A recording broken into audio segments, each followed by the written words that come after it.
What's up? It's Marco back on This Week in Soccer. We got a lot to talk about this week. There are a couple of really good performances by players, there are a couple of transfer rumors, and most importantly, we have some team selection news for the US men's national team. And what that is during the game against Panama, which is in the qualifying window in October, USA will have to be without players based in England due to COVID travel restrictions.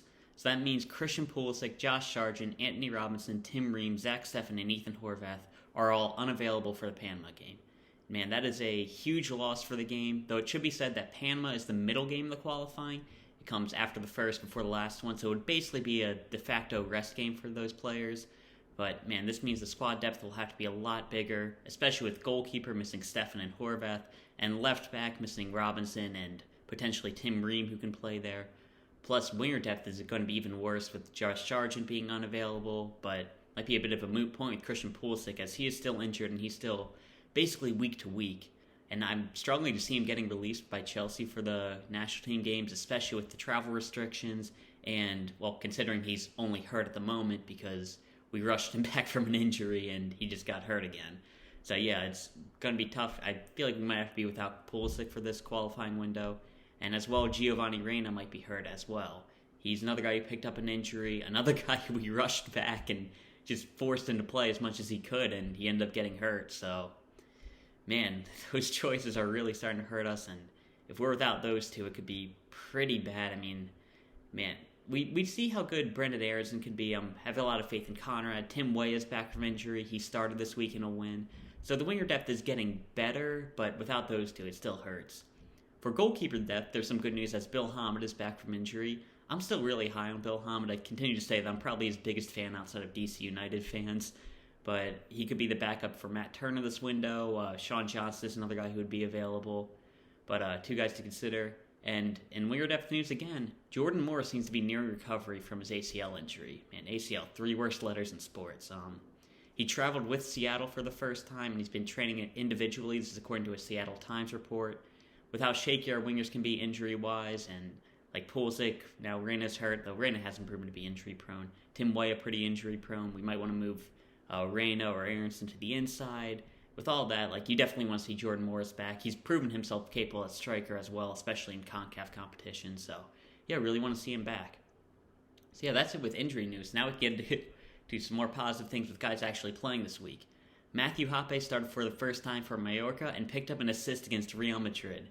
Man, that's a great full debut, picking up an assist against Real Madrid. Granted, it was in a 6-1 loss, but still, that's got to do wonders for his confidence. And man, another guy who we really have to be looking out for with how bad our striker situation is and, man, how many winger injuries we have. So really looking forward to seeing Matthew Hoppe continue to play. Next, Chris Richards kept a clean sheet for Hoffenheim. Man, I'd love to see him continue to get playing time. Man, if he can continue to develop and, man, honestly, at this point, looks like, honestly, the Bayern future is possible for him and just continue to get these playing time. If he can finally break to the national team this window, you'd expect. So really excited about Chris Richards. Next, another guy playing against Real Madrid. Yunus Musa got big game time against Real Madrid. He was on the bench, but a player got injured in like the 15th minute, so he played like 75 minutes against Madrid, played the second half against Sevilla. So I'd say he's definitely healthy again at this point, and he's getting a lot more game time, which is really good. Next, Brendan Aronson scored for RB Salzburg. It was his first league goal of the season, which is weird because I feel like he's been scoring a lot for them, but apparently his first league goal of the year, so great to see that. Gianluca Busio is continuing to do well for Venezia. He's starting for them and really looking like one of their better players, like player ratings, and you can see how good he is. He's on set pieces for them. We're really excited about Busio. Hopefully he'll be in the national team this window. Next, Luca de la Torre is continuing to start for Heracles. He's doing pretty well. With the smaller team, like, call-up is possible. I mean, we're going to be missing a lot of left-footed players with Ream and Robinson out, so maybe you want to have Luca de la Torre in the squad. I don't know. I feel like he's on Greg's bad side at the moment due to turning down that Gold Cup call-up, so I feel like he'll really have to do something great to earn himself his way back to the team. Next, Owen Ottawa. He appeared on the bench for Club Brugge for the first time. Really good to see him getting into the team. Julian Green is starting against Bayern Munich today, probably right now, depending on when you're watching this. So yeah, really good to see Julian Green still playing, and man, against his former club, like, that's going to be interesting to see. I'm going to try to watch that today. Next, Jordan Pefok, he's still scoring in Switzerland and picking up goals, like, continually. He's a really lethal striker. We just got to get him in that position. I'm still really high on Jordan Pefok. probably are in our top 2 strikers at the moment. Next, Nicola Giacchini continues to play well for Montpellier. He's continuing to get time, getting in for them. He's honestly playing just as much as he had for Cone. He's still not a nailed-in starter, but he's coming off the bench consistently.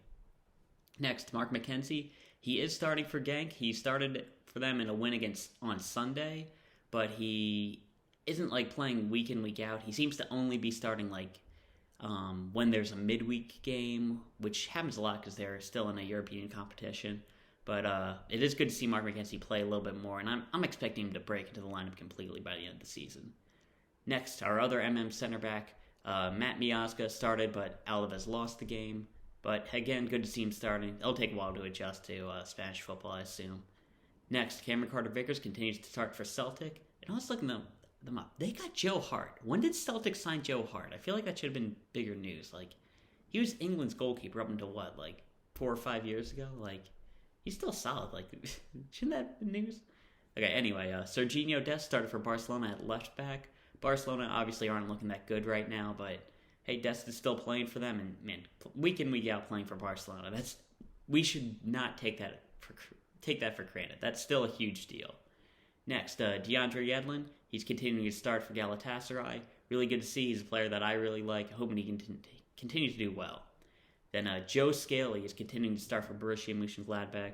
And at this point, he deserves a call-up, especially with him doing well at left back and Tim Ream and Eddie Robinson being out for Panama.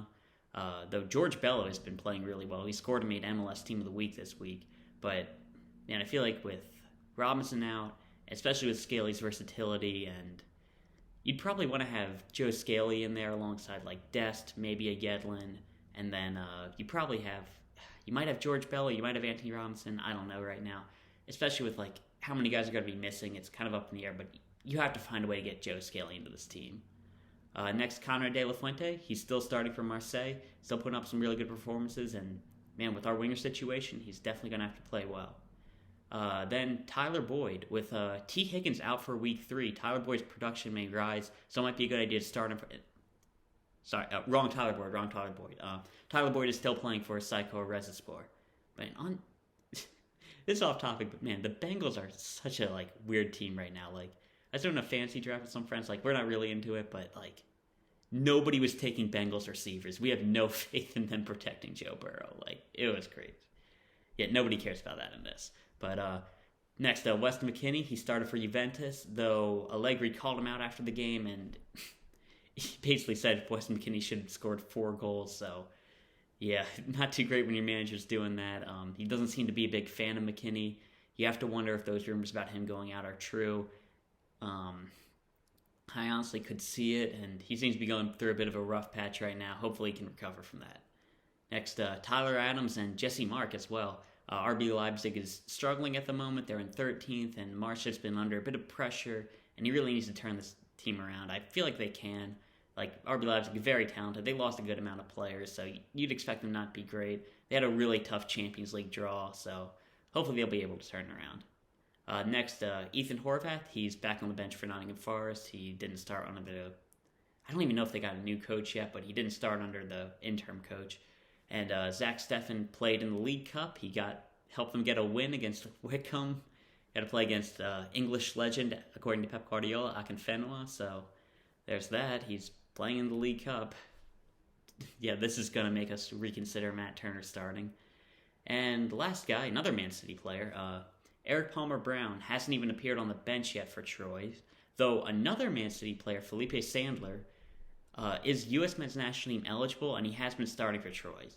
I wanted to throw that out there. I don't even think he's been in any youth internationals. I don't think he's done anything really for the club, but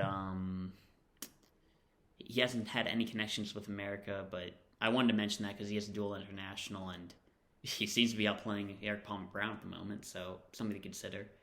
And last thing before I get into transfer news, Tim Ream did a cool video for a Fulham fan. That's nice to see, and man, it's Fulham is such a weird club for us because they're America just in the culture with that club. So they got a bar named after Brian McBride. Clint Dempsey was there. A lot of players. So interesting to see. It's I don't know. It's weird to see just American players really be loved there. I don't know. It's something I want to mention.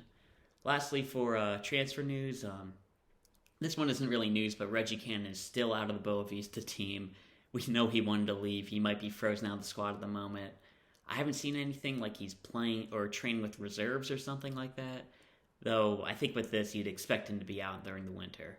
And speaking of being out during the winter, Brian Reynolds looks like he'll be loaned out during the winter, according to Tom Bogart. I don't know why Roma kept him. There were rumors of loan moves for him by like Premier League clubs, Championship clubs, and I think German as well. So if there were already loan moves lined up, why keep him there and just forcing him around the bench? Like Mourinho was already not a fan of him. Like why do that? Like this is just screwing him over for no reason. I don't know. Really disappointed to see.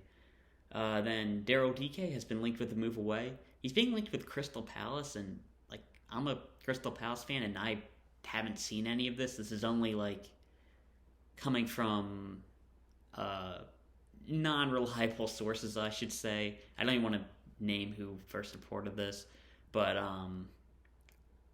there is interest in England from what I can see. I mean, obviously he got loaned to Barnsley. Barnsley probably want him. I think I've seen West Brom, Leeds, Crystal Palace. Like, there's definitely interest in Daryl Dike from England, but I feel like at this point we just have to wait and see where he ends up going. Then, last piece of news, Ricardo Pepe. This is according to Chris Smith. Has linked him with a move to a Champions League club in either Italy, Germany, or England.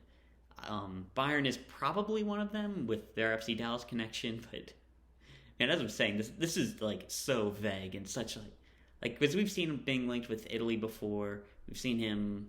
Obviously, Bayern Munich moves have happened. But this just seems like a shot in the dark, and he's hoping he's getting it. Like, I trust him. I trust his sources. But as I'm saying, this is, like, super vague. Like, Champions League this year or last year? I don't know. Yeah, there's definitely interest there. I mean, maybe Wolfsburg. John Brooks has been there. They used to be a big American team. Dortmund, they've had good success with American players. I feel like there's a lot of clubs with American ownership, though that hasn't really done much for them in the past, like Liverpool being owned by Fenway, stuff like that. So I don't know, but you definitely expect Ricardo Pepe to move on, and this probably means there's real interest in him by big clubs. Like this doesn't seem like a while ago where you see like Cade Coyle linked with Barcelona. I feel like this is actually like a legit move. So really hope to see Ricardo Pepe move on. Though that's the last news for players, I did want to talk about something. Luchi Gonzalez, the FC Dallas manager, has been fired. I'm just hoping this doesn't mean a change in direction for FC Dallas. I know that a couple of their fans and probably the ownership has been frustrated with lack of results despite like how much good they're doing for American soccer in general. Like, and how many guys are in our national team are from there? Like Weston McKennie, Chris Richards are huge guys. Brian Reynolds making his way through. Like, there's so much, like, talent from there, and they're just not getting results. And it must have hurt seeing the Union win a trophy, the Philadelphia Union pick up the Supporters' Shield with, like, Brendan Aronson, Mark McKenzie, move them on, like, do everything they want to do except actually have success as well. So maybe this means a change. I don't know. This has been part of their culture for so long. I'm not sure if I can see that happening, but, yeah, something disheartening that I wanted to mention. Though, hopefully FC Dallas continues to do well for them, and, yeah, for us, really.